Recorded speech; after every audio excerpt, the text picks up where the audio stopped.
Hey, what's up, everybody, and welcome to the Operation M.I.S.T podcast. I'm one of your co-hosts, Jessica Thompson.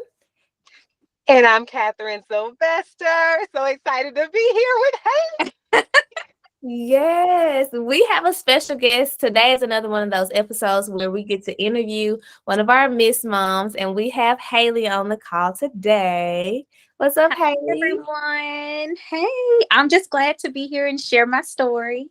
Yes, because it's a beautiful one, y'all. It is. It is. It has all the components in it. Mm-hmm. Yeah, yeah. So, I mean, let's kind of dive into it because Haley, you are a mom of two now, Yes. and you became a Miss Mom on through the second journey. So, tell us a little bit more about like your first journey and how that went. Okay. So, my first daughter, her name is Emerson, and textbook pregnancy. It was wonderful. It was great. Didn't have any type of issues at all. I end up delivering her via C-section though, and of course that was unplanned and caused maybe a little trauma, especially having me a little nervous to even think about considering a second time around. And so just going with her story in general, I went into the hospital on a Saturday around midnight for her birth. And they said, oh, you're only maybe 1 centimeter dilated. They said, but if you want to have a natural birth, then, well, an unmedicated birth, they said, we want you to go home in labor. So they sent me home the following morning on that Saturday. And so I went home. By 5 o'clock ish, I started having stronger contractions, and my husband was timing them for me. And so from then on, I said, okay, I think it's time. Like, we might need to go to the hospital. And so then we went to the hospital. We get there, and they're like, oh, you're only like 3 centimeters. And I'm like, what? So I was 40, she was 40 weeks in a day when she was born. And so literally went in on my actual due date, the day I was having the contractions. And so I get there and they say, you're only, 3 centimeters. And I say, okay. And so of course, as the night is going on, they're saying like, oh, you're not really progressing. And, if you weren't progressing in this amount of time, then we may have to go another route. So I had a black nurse practitioner. She was wonderful. And she was definitely advocating for me along with my husband. But of course, because I know how the maternal mortality rate is, and I didn't have a doctor that looked like me, nor was my doctor on call for that particular day, I was nervous. And so my husband was like, you don't have to have this C-section. And I told him, honestly, I said, well, I'm the one that has to lie on the table. I'm a little nervous. I was terrified even before going in. Like, that just wasn't the route I wanted to take because so much, you hear all the stories. And so I told him, I say, if this is what they're saying is best, I said, well, let's just go forth and go with it. Because of course they had given me Pitocin and they said, oh, her heart rate dropped. And so that's usually kind of what happens that Yeah. I found out now, Yeah. like you figure out that, it puts like, I guess like a strain or something. It causes those contractions to go harder. And so I didn't know that at the time, but because they said that that's what happened, I was like, okay. And they were like, we have to do a C-section now. Mind you, it wasn't right then. Like, I had one maybe an hour later because they said that someone was having surgery in the operating room. And so they came in and they gave me, they kept checking me and they were like, you're not progressing. So of course I'm not moving at the speed that they want me to move at. Yeah. And so we go forth and they end up breaking my water and all of that in there. And so I went to the operating room and I end up having her via C-section. Yeah. And so as far as the recovery, it wasn't horrible. It was very painful, of course. I mean, it was, a major abdominal surgery, but it wasn't it wasn't a horror story of things I've heard or whatever, with recovery. But overall, I healed well. Yeah, it was painful, but outside of that, I was a little nervous to go for another one the next time around, because for one, I wasn't very familiar with VBACs, and not only that, I just kind of felt like I knew VBACs were like a thing, but I had not known of anyone except for one close friend who had had one. And I just thought that, once a C-section, always a C-section type of thing. And Yeah. so yeah, so finally, like, I literally, my husband and I, because I would always tell him, like, I'm kind of nervous, like, next time around, because so much is just going on, and I was like, I really don't want to have a C-section, and I just don't really know how it's going to go. And I told him, I said, the Lord is really going to have to work on my heart to tell me that, that it's time for another one. Yeah. And so we had moved to Chattanooga, and it was like a time, sometime while we were there, where I literally told him, I was like, I think, I said, I really think that, like the Lord's really working with my heart. And I think that, we could consider this. And he was for it. And we were both on the same, like, like accord, and he was like with it. And, literally I was on a birth control. And I'll never forget, I got off on Halloween. So I got off on Halloween last year. Here we are, almost Halloween again. And literally conceived Thanksgiving weekend the following month. Oh my God. Yes. So it was very fast. I mean, which of course is a blessing, but I wasn't expecting it to be that fast. So you prayed about it, God was like, okay, and then it happened. So. Right. I guess he was like, you're right. Like, you came to me and you just might be ready. So let's get this ball rolling. What's crazy about like this first story to me, I feel like a lot of it is centered around time, but like not your timing or like God's timing. It is like on the clock, hospital timing, more like the business side of it, because I'm glad that they told you that night when you came in at midnight, like, go home. Because I mean, they could have tried to induce you even like sooner than that, or break your water and do the C-section sooner than what they did. Right. So I mean, it was, and because of this story, how great it is to labor at home. Well, this next story coming up, but I really hate that they do that, and for you to describe like the fear that you had because all of this is going on around you, and like the providers are like unfamiliar to you. Like, I've heard that a lot from moms, because you can advocate for yourself throughout the pregnancy, but like on game day, when you're trying to leave the hospital alive with the baby, it's like, it's almost, and you can tell me how it feels because I've never had a child, but in my mind, it kind of feels like almost you have to kind of be compromising in a way because you're depending on these people. Yeah, that's very true. I mean, you're literally, in a sense, it's literally like my life is in their hands. And, because of everything that's going on, it's like you don't want to, it's sad to say, but, you don't want to say the wrong thing or have like a certain type of, like demeanor or attitude towards anything, because again, like, not only is my life in their hands, but like they're about to have my child in their hands once they deliver them.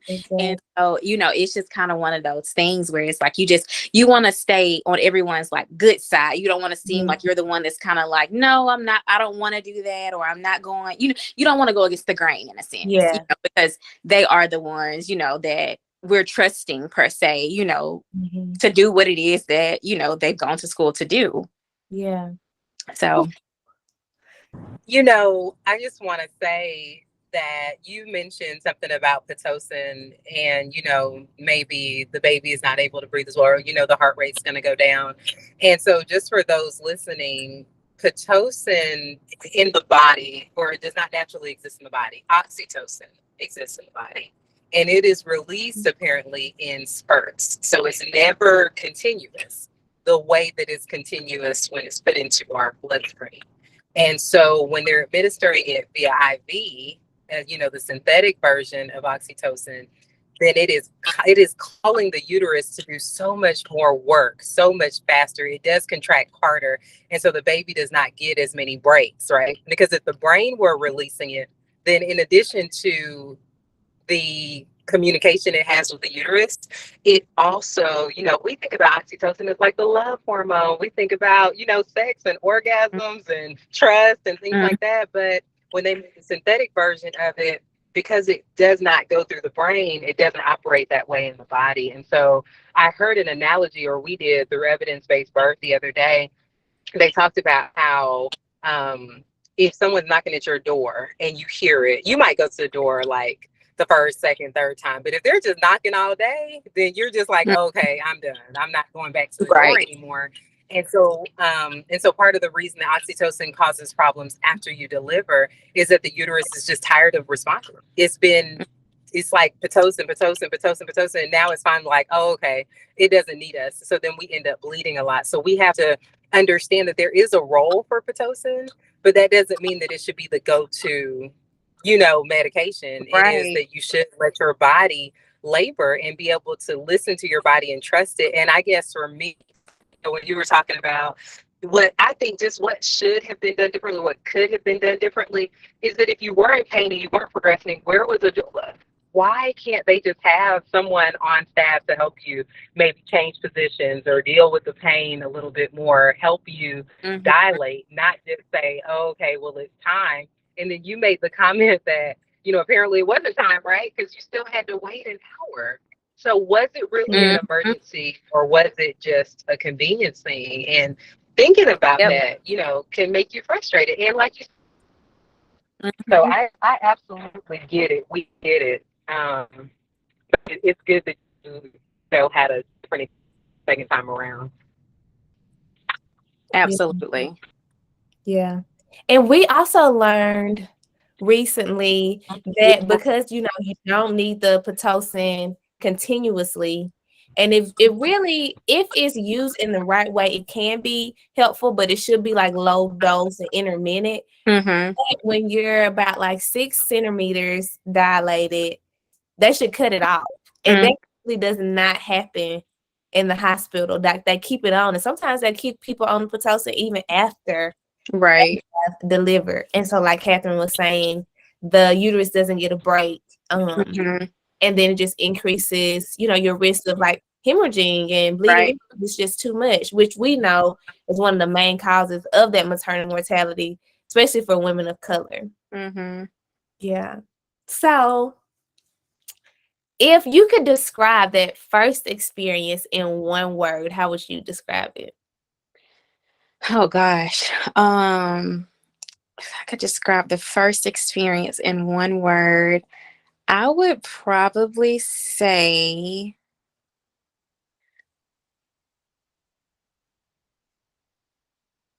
unplanned. Okay. Yeah. Yeah. It's unplanned. Yeah. I felt like nothing really, like I said, like my pregnancy was textbook. It was great. But when it came like game time, everything just went left. It was unplanned. Yeah. Yeah. And I feel like, and I also say that outside of just the word unplanned, I would probably say no control. And no control. Yeah. It's crazy because that is your birth experience. Like, none of us would have a job without the mom. Like, so you should have some control over what happens with your body and your baby. So tell us, how did you find out about Operation M.I.S.T? Okay, so my husband, he graduated from Tuskegee University, and one of his close friends, she went there as well. And we followed each other on Instagram, and I literally I think I listened to her podcast, Alicia Scott, and Alicia was talking about she was talking about Operation M.I.S.T, and she was saying how it was helpful for her during labor. I think something along the lines of with her oxygen. And Mhm. so after hearing her story, I was just like, you know what? Like, this is something I think I might be interested in. I think when I came on,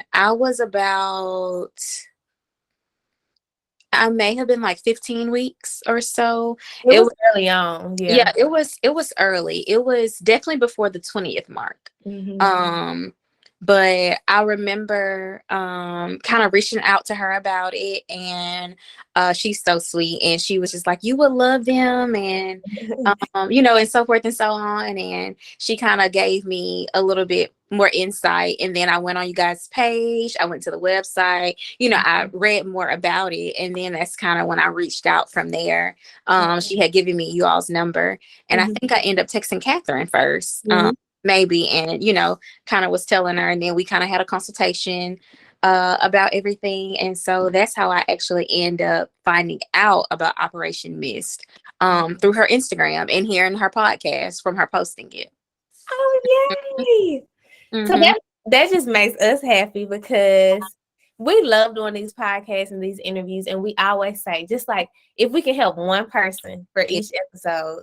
So we help you from Alicia's episode. So that's so gratifying. I'm so thankful that Yeah. that happened that way. And I'm so thankful for you all. Y'all just have no idea. Oh, thank you. Absolutely.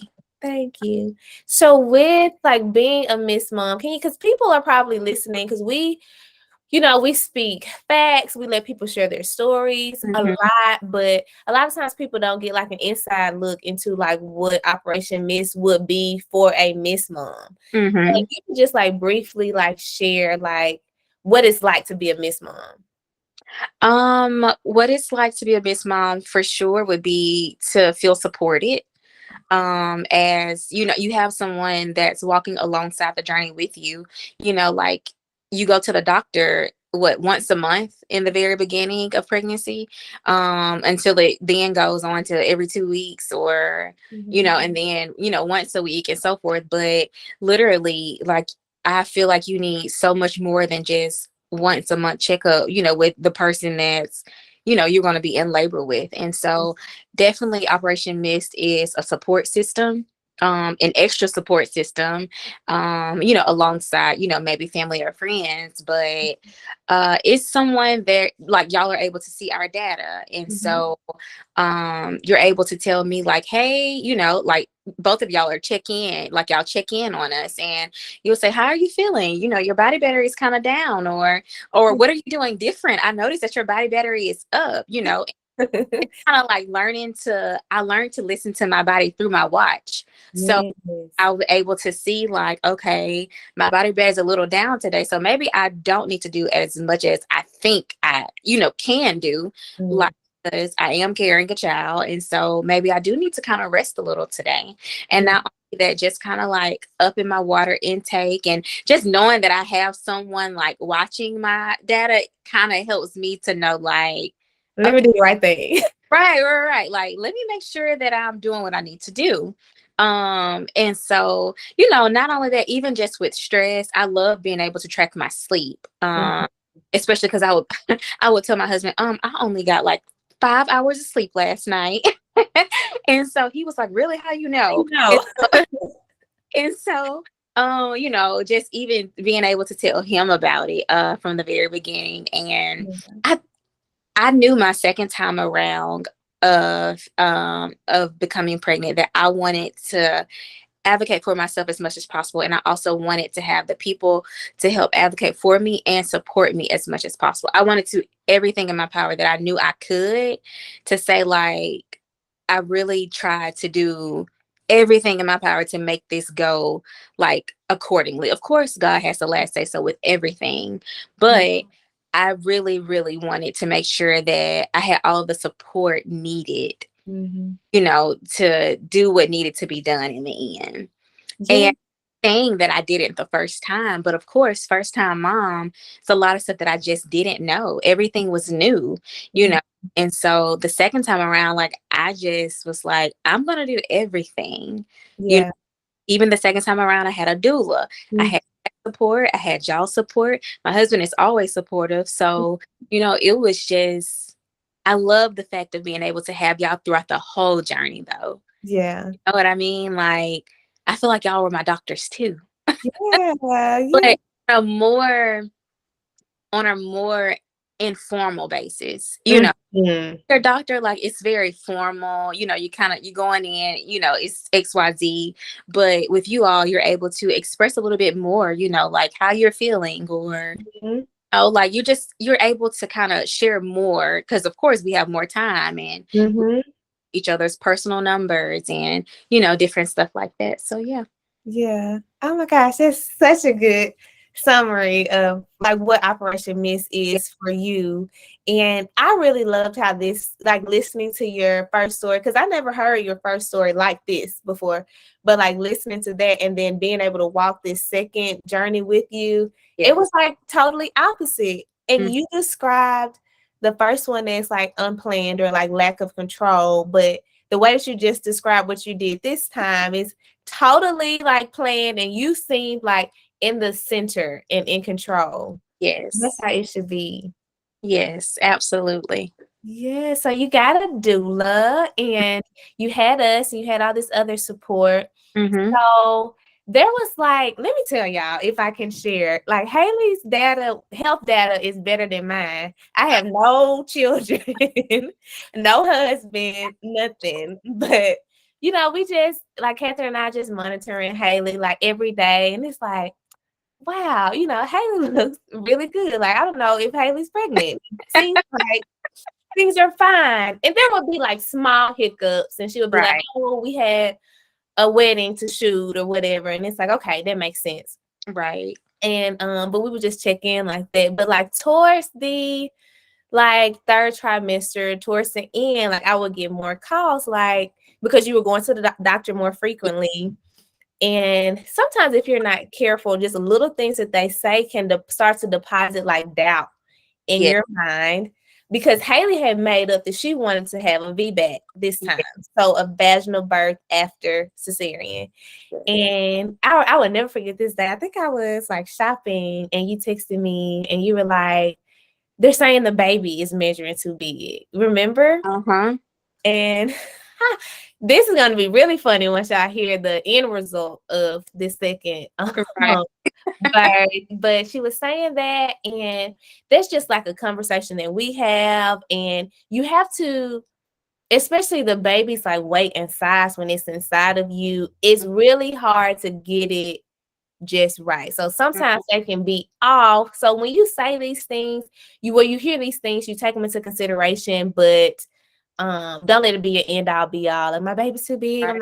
And you, because people may start to say, because of your frame, if you're a smaller person, that Mm-hmm. you're not able to have a vaginal birth. That's a lie. Right. And I've experienced that this time around and the first time around. Mm. I will never forget when I was pregnant with Emerson, my first daughter, that, how you go and you see all the doctors inside of the practice. Mhm. This particular one, and she said, wow, did your mother have vaginal births? You're very short. And I said, she had two of them.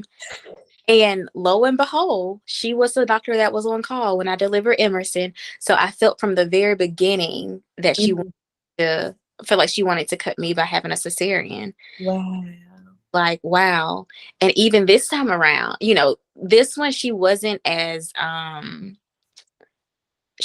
direct as, the other doctor the first time around. But, Mhm. there were comments here and there which she say, you're measuring big. I mean, I end up kind of having more than normal ultrasounds in the very end, because she was thinking that I was measuring big, but, they would do the ultrasounds and they'd be like, oh, she's in the right percentile, and so forth. And I'd be like, yeah, but, like, just even hearing that after knowing what you want, Mhm. like you said, it causes doubt to set in. And it kind of makes you say, like, well, can I do this? Like, Mhm. but I'm so glad that both of you all reminded me that, like, your body was made to do this. And Yes.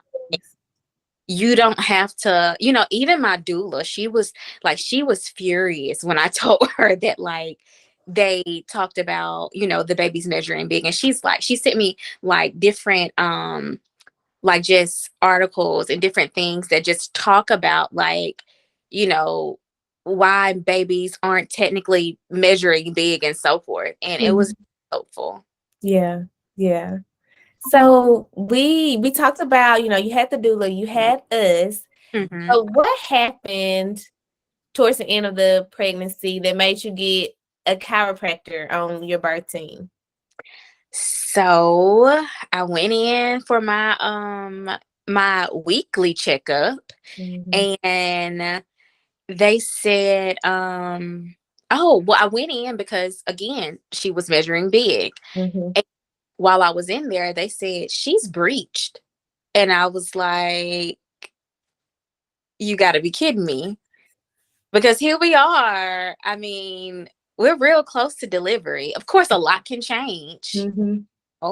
And so I was like, okay, and so I go after that, after going to my ultrasound appointment, literally I go and I see the nurse practitioner, and she's kind of like, you know what this means? And I'm just like looking at her like, I mean, I know what y'all are going to say it means, like a cesarean.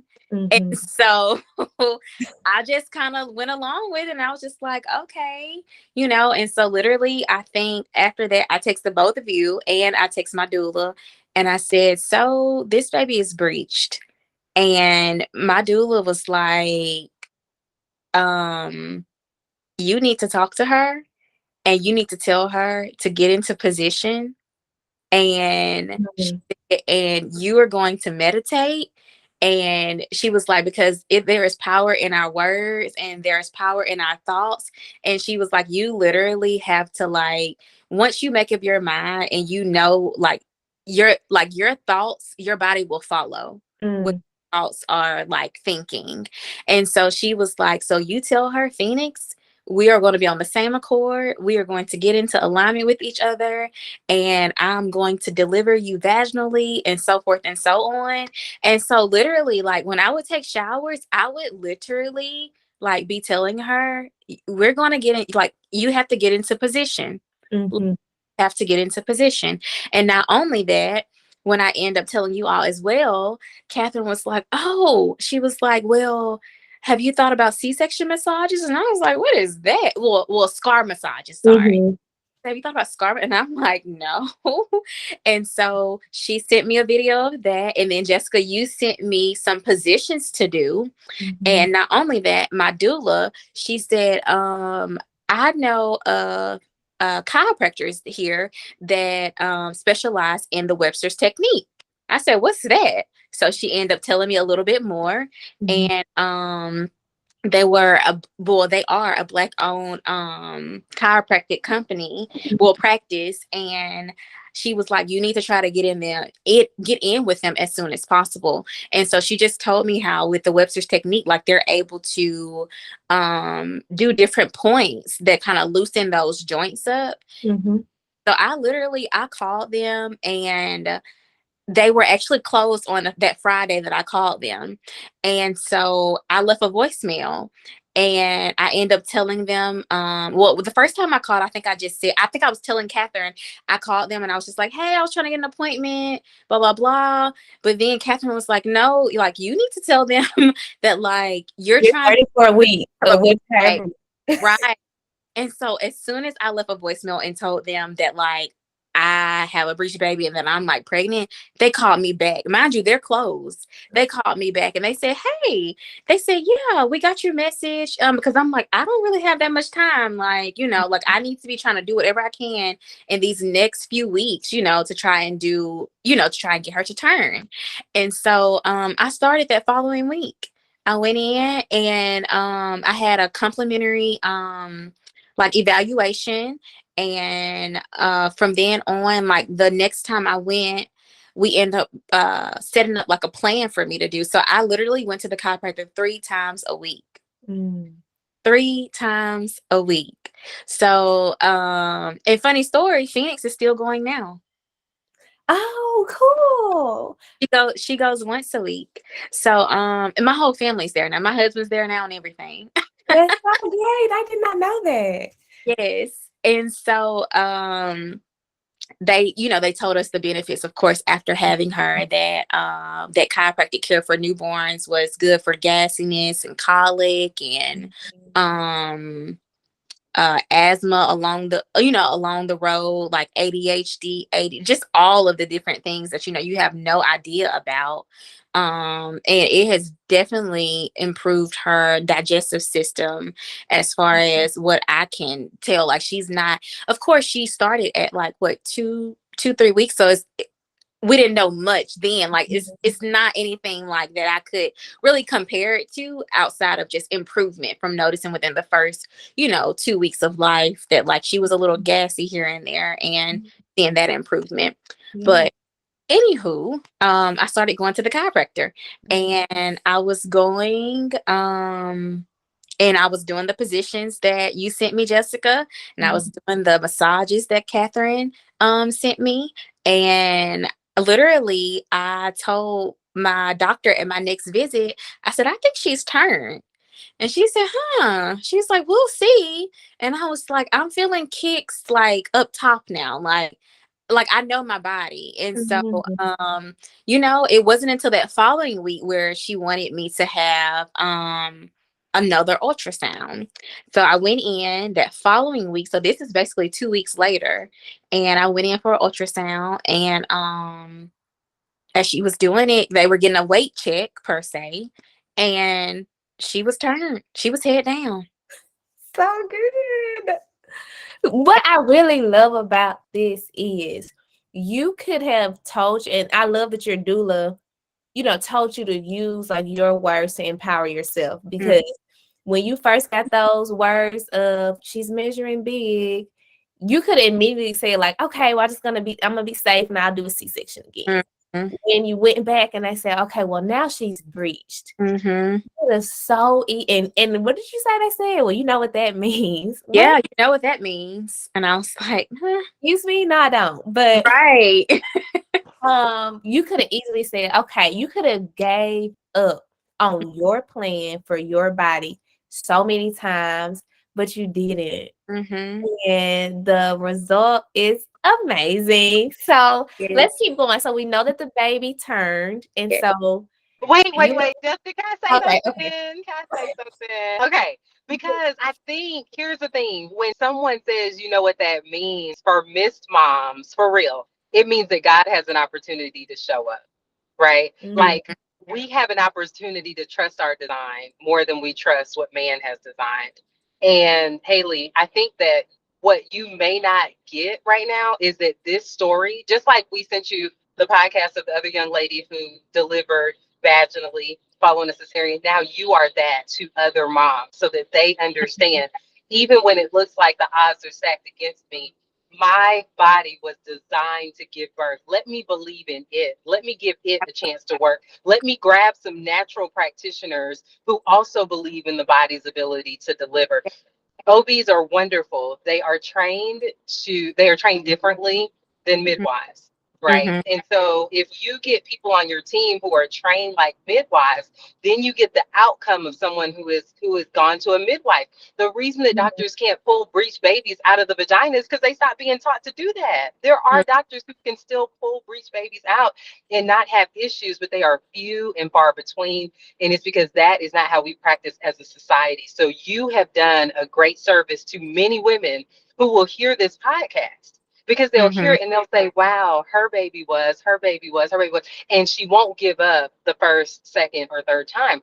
And Right. if she ends up having a C-section, she will still feel good because she knows that she tried everything she could. We haven't Yeah. talked about the financial implications of things, but your first chiropractic visit was free, but were the rest of them? Probably not, right? No. You have a doula that you paid for out of pocket. You sacrificed a lot to just throw in the towel and be like, oh, okay, y'all just do what you thought you were going to do in the first place. You had too many doctors telling you that you couldn't do it just from the beginning, and you decided, no, I'm going to trust my design. I'm going to trust my designer.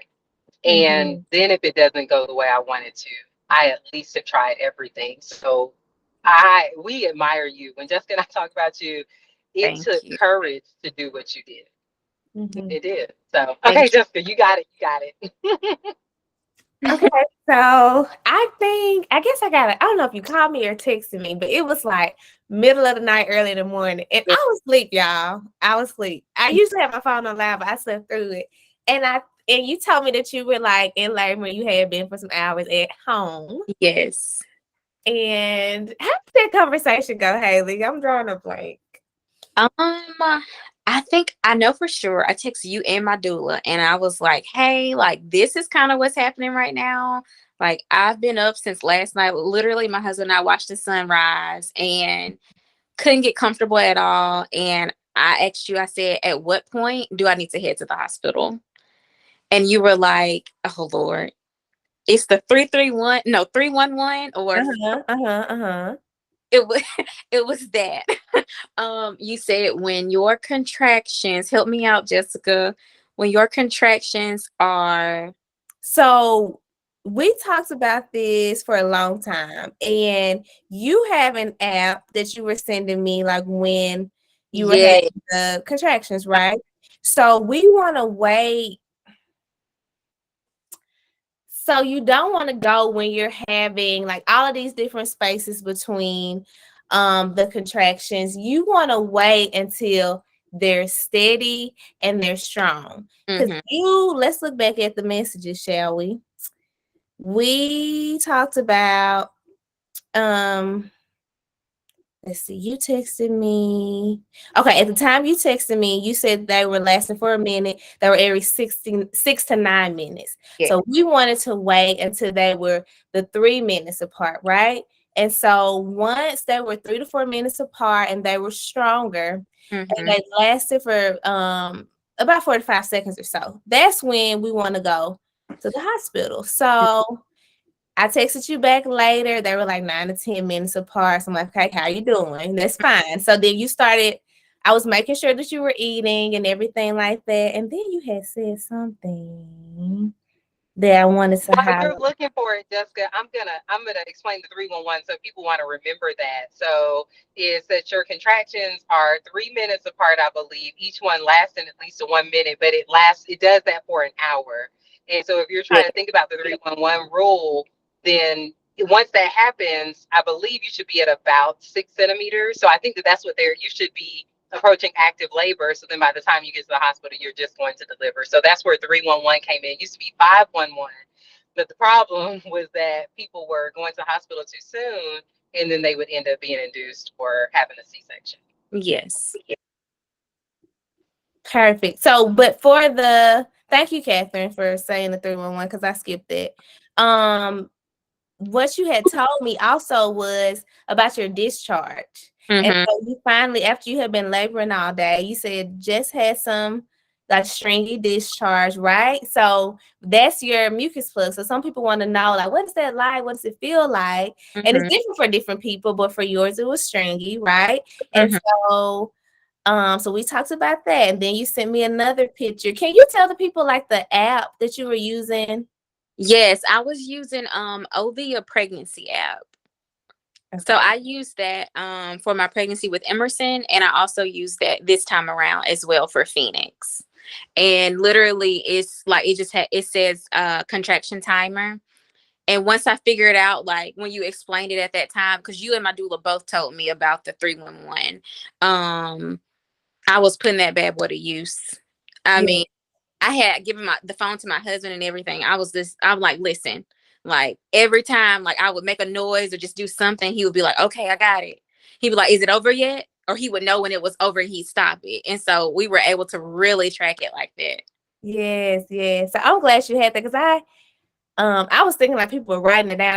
I didn't realize they had apps and stuff like that. So that's good. So you kept sending me pictures, and like one example was like 6 minutes apart, then 4 minutes, then five. So it's like sporadic. But Yes. then later it got to be like more consistently, like Catherine's saying, like the 3 minutes, they're longer and then they're stronger and they're like 3 minutes apart. And so then you texted me and you was like, okay, I'm going to the hospital. They're like Yeah. 3 minutes apart. And okay, after that stuff went fast. So you went to the hospital and then what happened? So I get to the hospital. Well, let me back up a little. So before I even get to the hospital, like you said, like I'm texting you and I'm sending you pictures. I'm literally laboring in the shower. I'm laboring in the tub. And my husband, he's just like sitting there the whole time, like you good? Like, okay, like you good. And so like there were a few times when I told him, I'm like, I think we need to go now. He was like, no, Haley, like, we don't want to go too soon. Because for one, he knew that I wanted like, less intervention as possible because I already knew from the first time around. And so, literally he was just like, not yet. And I'm like, are you sure? Like, like, come on. He was like, no, not yet. Like, like just breathe through it, so forth and so on. So finally, like while I was in the tub, literally, like they started to hit different. And I was like, okay. I told him, I said, we literally have to go now. And he was like, you're right. And so we literally left the house, got to the hospital. I got to the hospital literally at 8:30. Mind you, Phoenix was born at 11 p.m. So I get to the hospital. I'm in triage and so forth. And she checks me and she says, you are 8 centimeters dilated. And I said, what? I was outdone. I said 8 cent. Like we were literally like, thank you, Jesus. Like we were just so excited, but still in pain. And I was just like, oh my goodness. So literally, she said, you're 8 centimeters. And I was like, okay. And so they rolled me to the back well, they finally put me into a room. I'm in there and, like still just in pain, of course, and having contractions. They're trying to make me as comfortable as possible. My husband knew that I wanted to have an unmedicated birth. And so I remember getting to about 9 and I told him, I don't know if I can do this. And it's so funny because I was so close. And Haley, you can do it. And he was like, you're so close, babe. You're so close. And I was like, okay. You're right. Yes. And the nurse in there, the nurses were phenomenal. And they were like, we can do it, but you're so close. And I was like, okay, I don't want it. I don't want it. I can do it. And they sit me up in princess pose. And when they sit me up in princess pose, my water literally broke on its own. Broke right then. And so from then on, the doctor came in, she checked me and she said, you have a little bit of cervix on the left side that needs to move out the way. She said, and then after that, we can go ahead and we can start pushing. They said, but if you feel like you have to use the bathroom, they said, you need to let us know. And I was there for maybe about 5 minutes and I said, I feel like I need to use the bathroom. It's time to start pushing. So literally they put me over on my left side, had my legs up. Yay! And literally I started pushing. I don't know at what time it was. I don't know how many times I pushed, but yeah, I knew for sure I was lying on my left side. I was in the center for maybe a little on my back and then lying on the right side. But for sure, by the time I pushed her out, I had just gotten like in the center and she told me, she literally said, she said, baby's heart rate is dropping.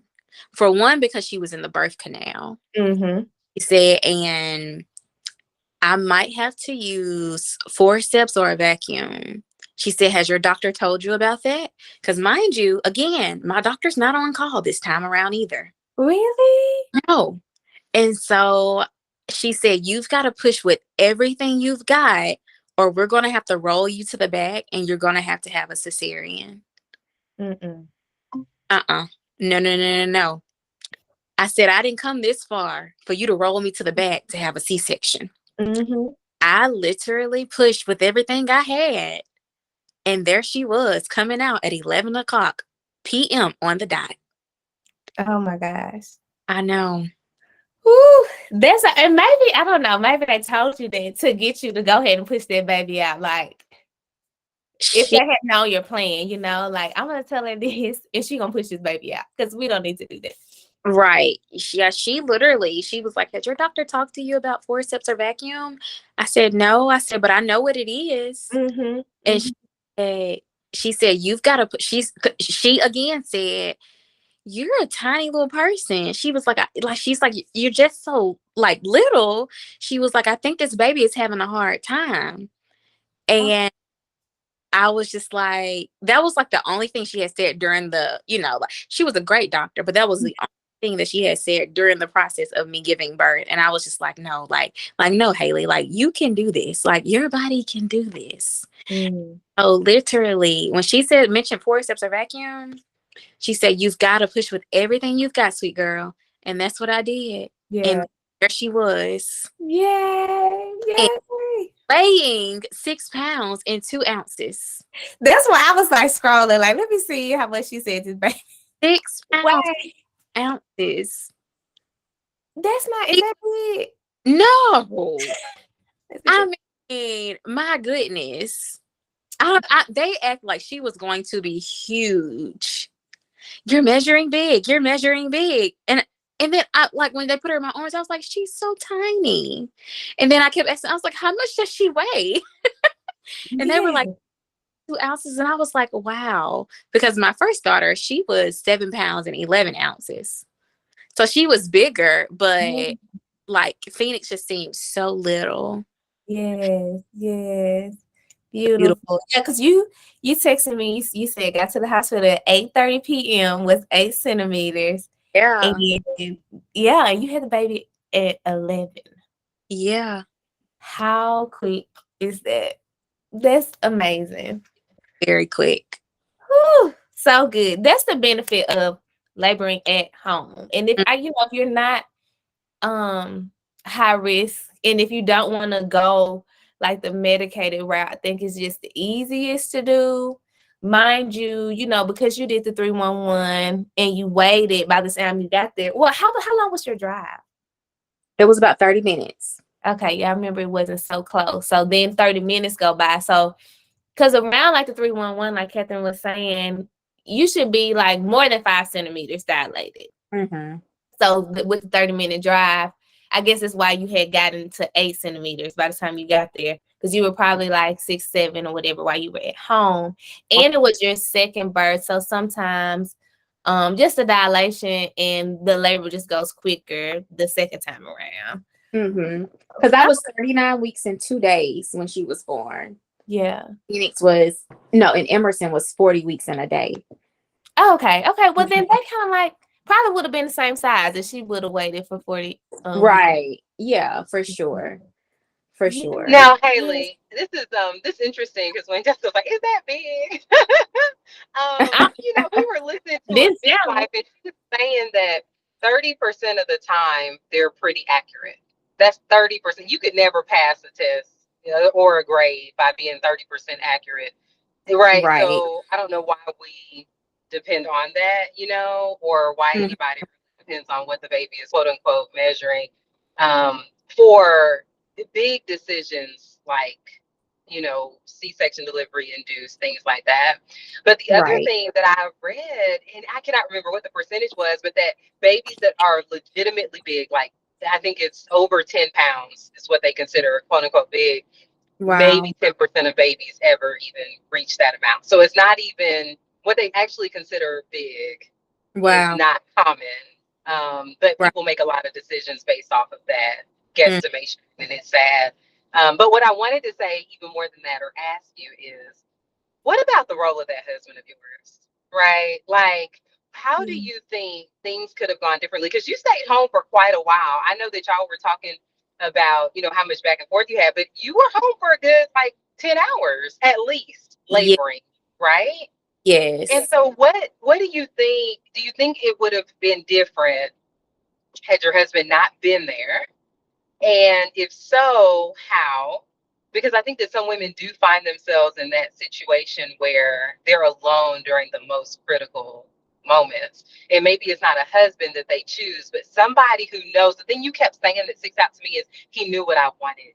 He knew Mm. I wanted an unmedicated birth. He knew about my first experience, and we didn't want to replicate that. So maybe we may not have our guys there, but maybe having someone like your guy who knows exactly what you want Yeah. and can help you mentally. So can you talk about his role a little bit?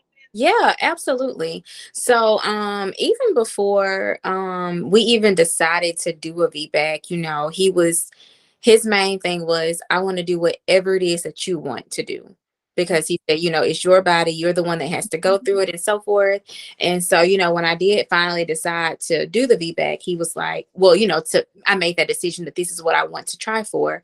He was all for it. And so, I mean, his support is unmatched, literally. And I also wanted to, of course, have unmedicated with Emerson, but we know everything that happened. And so I don't think that if he wasn't there for that support, that I would have been as strong. Oh. If that makes sense. And, because like you said, like in the moments like that, it's so critical, and you feel like in a sense that you're trying to be the strongest, but you're also at your weakest and most vulnerable. So it's Yes. kind of like please give me something to make this easier.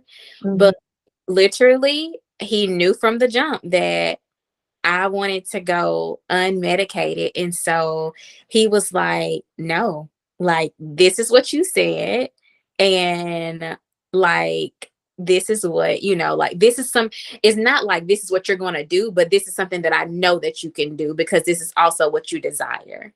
And so, it was very supporting, for sure. And even while we were in the delivery room, like the doctors, I mean, the nurses, they were so funny. They were like, we need to put you on our team Ah, because really, like I had one of them, they were, one of the nurses, she was telling me like how to breathe, doing like the 1 Mississippi, 2 Mississippi. I don't know if I was counting up or down, but it was so helpful. And he was literally like helping me along the way.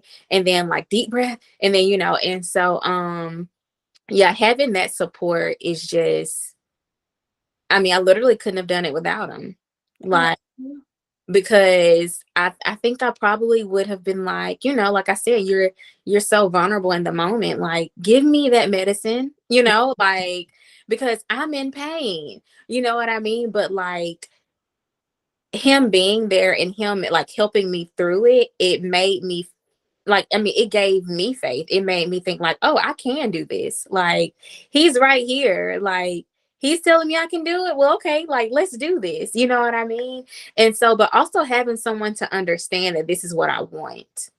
Because if he did it, if I never voiced how important it was for me to not have that, then he wouldn't have been able to be there to encourage me. He just he would have been like, okay, well, if that's what you want, then, mm, go ahead and you can get it. But because I voiced to him that, like, I don't want this and told him the benefits of me not having it as well, um like that's what kind of helped me, because I know, Catherine, you end up telling me some benefits of not getting medication in general, just with breastfeeding and different stuff like that. And so breastfeeding was another thing that I was not able to really do the first time around with Emerson. I was literally, I mean, I had a cesarean, and I remember us getting on the call with someone who spoke for our monthly meetings. I can't remember her name exactly, but she was literally saying, like, when you have a cesarean, like, your body is trying to heal, as opposed to after having a vaginal delivery. And, like, things are just so different, and in different alignment after that. And then you've had all this medication after having a cesarean and so forth. And so there was a lot of stuff that, like I told you, Jessica, first time around, first time mom, when you mm, know better, you do better. And so this time around, like I told you, I tried to educate myself as much as possible, try to surround myself with people that are going to support me and also educate me with things that they know. And even the videos that you sent me, Catherine, about breastfeeding and stuff, like, all of that was so beneficial. And here Phoenix is almost 3 months, and I'm still breastfeeding exclusively. oh, Yes, yeah. God is just so good. So He's so good. And you taught us some stuff too, though. So can you teach our audience? Because the lady you're referring to is Patricia Prime. We are both very much in love with her. mhm. And she is one of those people that will just give you what you need to know so that you can make the best decision. So inviting her to talk to you all is one of the best decisions we've ever made. Yeah. Patricia Pride. But talk to us about some of the things that you bought to make breastfeeding a little bit easier. Can you tell our audience? Yes. So I bought the Haka. And I also bought the ladybugs. And so the Haka is a silicone breast pump, and the ladybugs are basically for your letdown, or I could walk around with them as well, like in my nursing bra or something, and kind of catch that letdown, especially in the beginning months, in the first few weeks. I mean, I was leaking like crazy, like after like feeding her on one side. Like Mm, I end up literally creating a stash just from my Haka. mm, Like I've only pumped maybe, I'll say 10 times within these first 3 months, literally. But my Haka was like my best friend. Like literally every time I would feed her, I would put my Haka on the other side, and it would just catch all of it. And so yeah, I just kind of started pumping. I I'll say I pump maybe once or twice a week. It's kind of difficult, not like as in a hurting way, but just right. trying to find the time, because I breastfeed her, on me. And so, it's just kind of like one of those things. But because I am about to start back shooting weddings with my husband, we're wedding photographers. I'm kind of trying to create a little bit more, just to make sure that she'll have everything that she needs. I mean, which right now she has enough, but I'm also just thinking about, like, we have a wedding this weekend coming up and next weekend, and so just want to have extra, just want to be more than good. Which right now I have maybe about 50 bags in the freezer. So like I said, I have more than enough, but I'm just thinking about, like, next week, like the following week and so forth. And so, and I mean, and I've been using some. So anytime I like use them, like for instance, my husband and I have a date night, then, she'll only have like maybe 1 or 2 feeds while we're gone. Um, Mm, and then of course, even if she's only had 1 feed while I'm away, well, I still need to use, of course, like use the bottle the next time around, since that milk is already out and I can't refreeze it and so forth.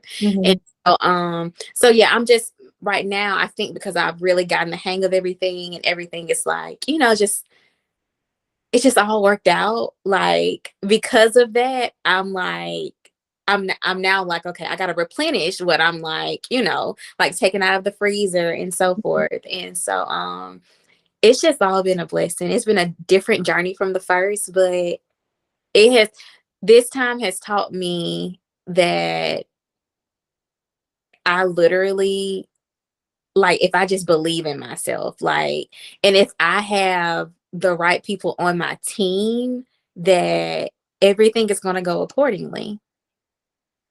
Everything is Yeah. just go accordingly.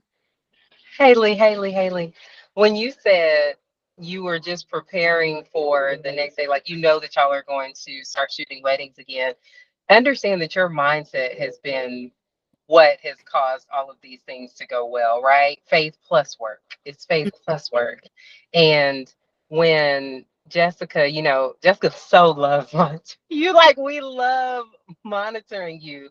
And one thing that I think about though is during the postpartum period, sometimes people don't realize that their bodies are still settling down. Things are, the heart is still getting back to normal, our muscles, our ligaments, like everything. And so you are so forward thinking that I think you understand, well, I'm about to jump back into photography. Now you have your watch to let you know, okay, was that too much this weekend? Was Mhm. it, was it just right? And then you will adjust, because that's what you've been doing your whole pregnancy. You have Right. allowed your body to communicate with you while your baby was inside Phoenix, to communicate with you. And Hmm. now you can sit here and make objective decisions so that you don't overdo it in the postpartum period. And so it really is, it's your mindset. And I think y'all were just corresponding about maybe getting back to some exercise or gentle exercise Yeah. routines and things like that. It's like that's what it is. It's easing back into what we were doing before. We are now mothers. And Hmm. so all the things that we were doing before, it's not that we can't go back to doing them, it's a matter of timing. And Mm-hmm. just like you're timing, now you're breast pumping and things like that so that you can make sure you have enough.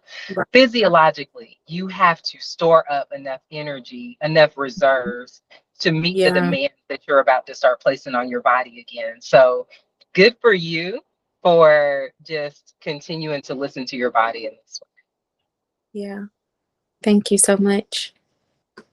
And I'm thankful that I have the tools, the watch to even be able to do that, because, I mean, I've told people, and even my husband just in general, like there are certain things that I couldn't imagine, like even when I like between y'all and my doula, I'm telling you, like literally, I'm like, it's the fact that some people don't even know some of this stuff. Like, you know what I'm saying? So it's just like having all of the resources like at your hands and just utilizing them. You know what I mean? Like, because it's so much that I didn't know first time around. And some stuff that you don't know, it would seem like it would be something that doctors would tell you. Mm-hmm. You and so yeah. That's so It's good. One thing that Miss Pat says, the lady, the lactation consultant that was on our like call that week, is for moms, especially moms postpartum, they don't know what they don't know. And mm, like for you, like this second time is different because you learned so much that you didn't know after mhm, the first one. But when people are tied to the resources, like you said, mhm. they just know so much more. So the more that you can know going in, and just like what Catherine was saying, even if you know all the things and it doesn't go the way that you planned, at least you knew, you were informed, and Yes. you did all you can do, right? So just having access to the resources is a huge, huge part of it. And so we're just so happy that you had access to us, along with all the other amazing resources that you had, because it definitely wasn't just us. Yeah. But and I'm just so happy that this story went the way that it did. So if you could describe this second birth story in one word, then which word would you choose? In one word, I don't know. Two, small phrase. Oh gosh. So the first one you said it felt unplanned Like, and you were out of control. So yeah. this one. This one, oh gosh. I don't, oh man. Maybe I would say it felt, I'm trying to use a word other than amazing. And I Let's say that use that one. because like I felt free. Like Good. just once she came out and hearing her and putting her in my arms, like I could not believe I had done it. Yes. Like I just could not believe it. It was just I felt strong. Mm, Like I literally I was like, there's nothing that I can't do. mm. Like literally, like my husband was like, you did that. It's like he was so proud, y'all. He was so proud. Aw. Tears in my eyes because I'm just like, I just literally I just couldn't believe it. Like I was on such a high after having her, just like because I just couldn't get over it. Mm, It was such a good feeling. Like even going home and having the support. Like my grandmother came in town for 2 weeks. My mom was here. My in-laws are here. And I just remember when I came home after having Emerson and I was just like, I don't know, we everything was new. Again, I go back to that because everything was new. But mhm, I was kind of sad, because it didn't go as I had planned. And then it was just like I'm recovering. mhm, Breastfeeding wasn't how I wanted. It was just one of those things. mhm. And this time around, beauty for ashes. I, Yes. Phoenix. he is so faithful to Yes. his, and it was amazing. God is amazing. He literally gets all of the glory. I mean, I'm saying he showed out how people say God be Goddin, he be God. It was, I mean, It was amazing. So like literally like to any woman who wants a VBAC, like you said, like if there is, you know, like if you're not high risk or anything like that, like there is nothing that is really out there that you like, there's no reason for you to not be able to do unless there's something like important or, you know, intervention needs to take place. Like you can do it. Like I'm literally proof that you can do it. I Catherine. just cannot. Right. When you said God be God, and girl, we've been praising God off of your story from before you had the baby. Do you understand that? You hear me? When you Yeah. talk about what that doula said, we have been speaking life into that baby, into you. It is, and when you talk about power, I think that that is what it is. God gifted us with that power, Yes. and the thing about it is to give life in any form is a blessing, right? And so Mhm. you wouldn't take if you did it again, you would have still been powerful with the C-section delivery. But what shouldn't happen is that your power, that feeling that you had that you just described. Some women go through their whole lives and they don't feel that, Yeah. and they don't even know what they're missing, Haley. Mm-hmm. But I think that in and of itself is a gift. Mm-hmm. It's a gift. So when girl, God deserves all, Mm-hmm. all glory. Like this, it just Jessica has right. Because when Amen, girl. Haley first, when she was like, "Oh, the doctor up in Tennessee said, you know, I had a small session, and you got back down to Alabama, you got down to Alabama, and they were saying the same thing." Just I was like, "Well, we gonna convince her. We don't care. We Right. convincing her she's having that vaginal delivery. We don't care what she say." I was so scared when the baby was breached. I'm like, oh Lord, like this Uh-huh. got to be that domino effect. I'm like, we cannot have that. Yeah. No, we ain't having that. We speak against it. We pray Yeah. against it. We don't play with these moms. And it's not just y'all that we pray for. We pray for everybody, but we understand that we have an impact. Like we can help you believe when it becomes difficult to believe because Yeah. we've seen it. We've seen God show up, show out. We've seen providers moved out the way, other providers brought onto the team. We've seen it all. And Mhm. so when you say every time our Yeah. faith grows, our Mm-hmm. faith gets stronger. And I love those words you chose: free, strong, Mm-hmm. amazing. That those are the adjectives we want Yeah. women to have after Mm-hmm. they deliver their babies. Mm-hmm. That's what we want. And I want to say something else. I know we got to move off from that, but when your mother-in-law left, no, your grandmother left, we could tell. When we reached out, I was like, "Hey, what happened?" Grandma left. Oh, Yeah. okay.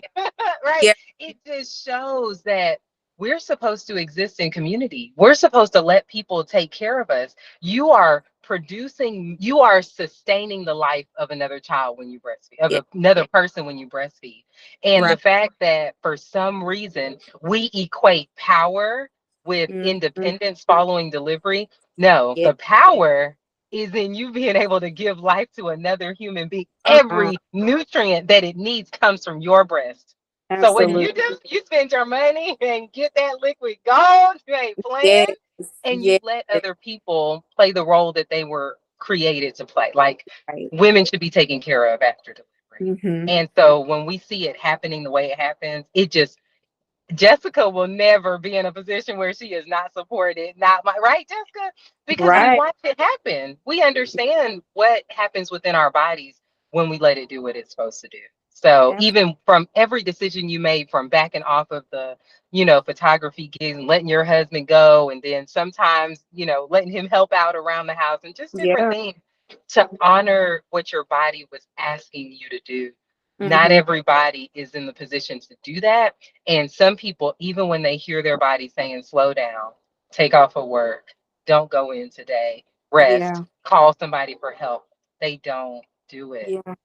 And That's so so you have done it, girl. You have yeah. you have done it. You let God be God, and you embrace the role that I think every mother should embrace, which is handing over the reins and listening to what the baby is communicating. Mm-hmm. So very true. Thank you. You're welcome. Thank you. Alicia introducing you to us was the best, right? Just like It was the best. It's one mom telling another mom, and that Yeah. it really can have a ripple effect, because believe it or not, you made a post and a mom contacted us from Alabama and asked us, because of your birth story, because you chose to take the time and post on Instagram. Yeah. Another mom is now, we are privileged to love on another mom, and it's because of you. So thank you. Absolutely. Y'all are amazing. You are amazing. This was so fun. Yes. Thank you again for just taking some time out to share your birth story. And like Catherine said, you have already helped a mom and countless others that we probably are not aware of. So thank you. Thank y'all so much for having me. Anytime.